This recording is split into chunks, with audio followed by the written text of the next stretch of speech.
James Gunn's The Suicide Squad looks so good, but this video I want to focus on a particular character that I love and is being played by Michael Rooker, Savant.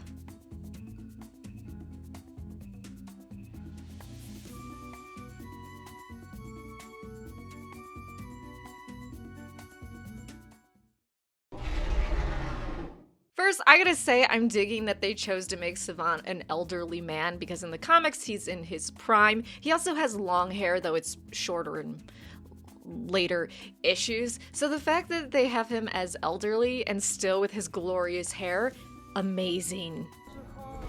You fail to follow my orders in any way, and I detonate the explosive device in the base of your skull. Do the job.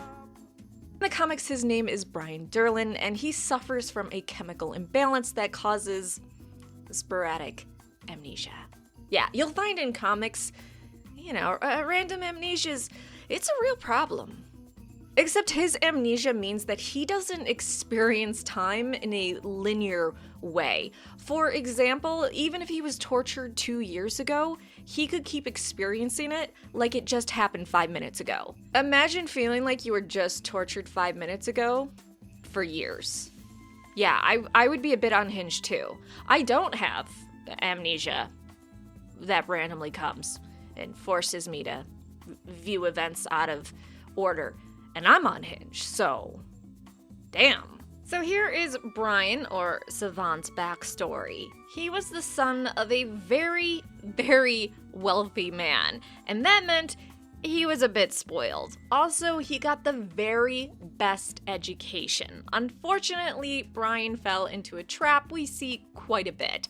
Someone with a high IQ, lots of money, lots of privilege, being given everything he wants, so he lacks the discipline or will to work hard for anything for himself.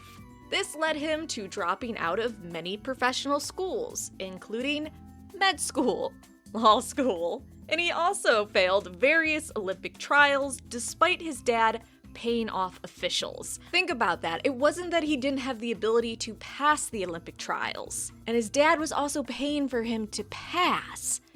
But he just was so lazy and just didn't care. He also quit any martial arts school he joined. However, by joining those schools, he did get quite a bit of martial arts experience, which would help him later in life. Eventually, because he was a spoiled rich boy who was just bored with life, he started to get into petty crime. His petty criminal activity got so bad that his dad decided, hey, I'm gonna send you to Greece to live for several years, and I'm sure that's going to just clean this all up. You're no longer gonna do petty crime. So then he went to Greece and continued to do petty crime. See, Brian had a real knack for blackmail. He just loved blackmailing people, and he was so good at it that he got away with it for a time, but eventually he was found out and he had to flee the country. Unfortunately, his dad wasn't too impressed by his skills in petty blackmail and finally decided, okay, I don't know what more I can do for you. I sent you to med school, sent you to law school, gave you a chance to be an Olympic athlete, I signed you up for all these martial arts schools, and I sent you to a different country. There's no fixing you. So he decided to cut off all Brian's funding and give him no more money. This absolutely devastated Brian, mostly because he no longer had the money to just lounge about with, but also because his daddy was no longer loving him. Brian did try to do some good, but unfortunately, and in his own words, it just didn't take. Eventually, he moved to Gotham City and he decided, okay, I'm gonna be a hero. I'm gonna take the name Savant and I'm gonna hunt down people because, I'm still gonna try to be a good guy. And, I can hunt people down, it's fun. But unfortunately, Batman boxed him out because Batman cornered the market on beating the shit out of homeless people. But this goes back to his distortion of time. Even years later, sometimes Brian Savant sees Batman right in front of him, telling him he'll never be good enough. That would drive anyone to crime. A man that dresses like a bat telling you you'll never be good enough? Devastating. He also realized that Batman was right. When he went after criminals as a superhero, he really didn't care about the safety of the victims, and, if they died, oh well. So he decided, fuck it, I'm gonna go to a life of crime again, which I think is a very logical next step. His MO became blackmailing people just like he had been doing in Greece, and man, he loved extorting the shit out of people. But even though he would do that, he also would get his hands dirty. He didn't mind beating the hell out of people with his martial arts skills. And what's interesting is because he's from the upper crust, he does have critical thinking skills. He can empathize with other people. He can go, oh wow, this situation is really terrible. I'm still gonna torture you and rob you blind. But I understand from your point of view, this is kind of shitty. And I'm sorry. But not sorry enough not to shank you.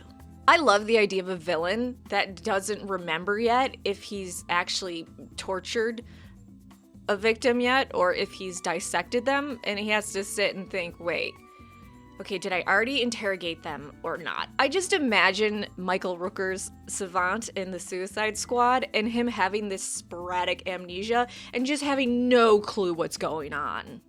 He's just having conversations with like an imaginary Batman. What?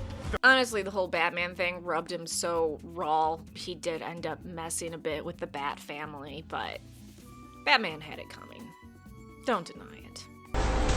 So that's basically Savant, a pretty boy that's super rich and spoiled that decided I'm gonna be a superhero named Savant, got bitched out by Batman, decided, yeah, okay, I'll just be a villain and torture and kill people and extort them, and then eventually, through messing with the Bat family, got put in the Suicide Squad under Waller. I don't know if they're gonna do that lore in the movie, obviously. They're probably gonna do it a bit different, but I hope they keep the amnesia.